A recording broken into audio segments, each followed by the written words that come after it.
आपल्या गावातील 13 तरुण जे आहेत ते उत्तराखंडमध्ये अडकलेले आहेत. प्रशासनाशी नेमकं आपला काय संवाद झाला आणि काय माहिती दिली प्रशासनाने? मंगळवारपासनं हे 13 तरुण प्रायव्हेट गाडीने टेम्पो ट्रॅव्हलने या ठिकाणी देवदर्शनासाठी गेले आणि काल दुपारी टी व्हीवर न्यूज बघितल्यावर उत्तर काशीमध्ये मोठा अनर्थ घडला.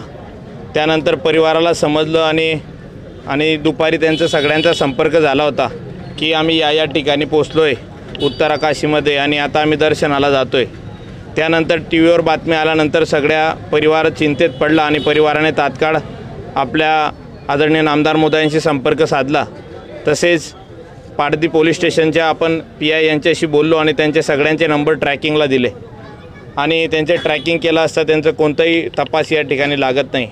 आदरणीय नामदार मोदयांनी सकाळी दिल्लीहून आपल्या दिल्ली येथील CR पाटील साहेब असतील सगळ्यांशी संपर्क साधून त्या ठिकाणी उत्तराखंडचे SP आपल्या महाराष्ट्राचे असल्यामुळे आदरणीय नामदार मोदयांनी त्यांच्याशी संपर्क साधला आणि येणाऱ्या काही तासात आपल्याकडे ती यादी प्रसिद्ध होणार आहे. त्याची प्रतीक्षा आम्हाला सगळ्यांना आहे.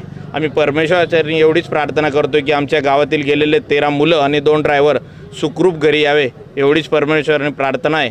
तरी प्रशासन याच्यासाठी सज्ज आहे. आपल्या जळगाव जिल्ह्याचे कलेक्टर साहेब याच्यासाठी सुद्धा प्रयत्नशील आहेत. नामदार मोदय प्रयत्नशील आहेत.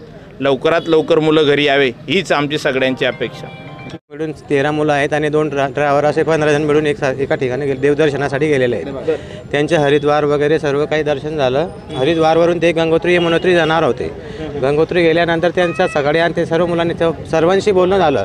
सर्व फॅमिलीवाल्यांशी सर्वांशी रोज सकाळची सगळी फोन करायचे का आम्ही इथं आहेत आम्ही तिथं आहे ते रोज संपर्क साधायचे. पण त्या दिवशी शेवटच्या काला मला 4:15 वाजता आला होता. 4:15 वाजता कॉल झाला. त्याच्यानंतर आम्ही सर्वांना संपर्क केला पण एकाचा पण संपर्क होत नव्हता. कोणालाही फोन लागत नव्हता. त्याच्यानंतर आम्ही 2 ड्रायव्हर पाठवले होते. त्या ड्रायव्हरनाही फोन केला. ड्रायव्हरांना पण फोन लागत नव्हता.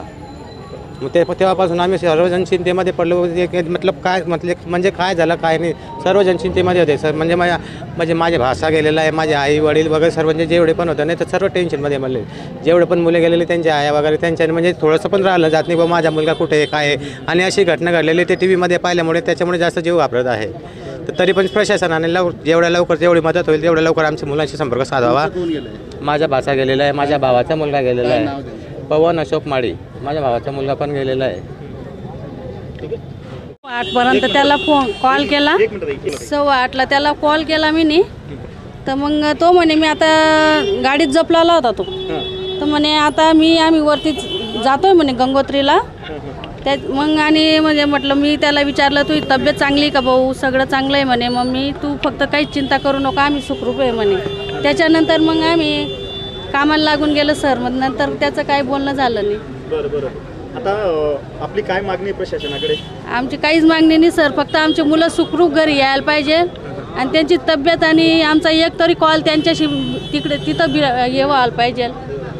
आणि आम्हाला त्यांचा मुलगा गेलाय का? हो. काय नाव त्याचं आणि वय काय? दीपक पांडुरंग माडी वय 21. मित्रांसोबत गेलाय का? हा सगळं मुलं गेले. एकाच वाड्यातले 13 मुलं येते. एकाच गल्लीतले? हा एकाच गल्लीतले.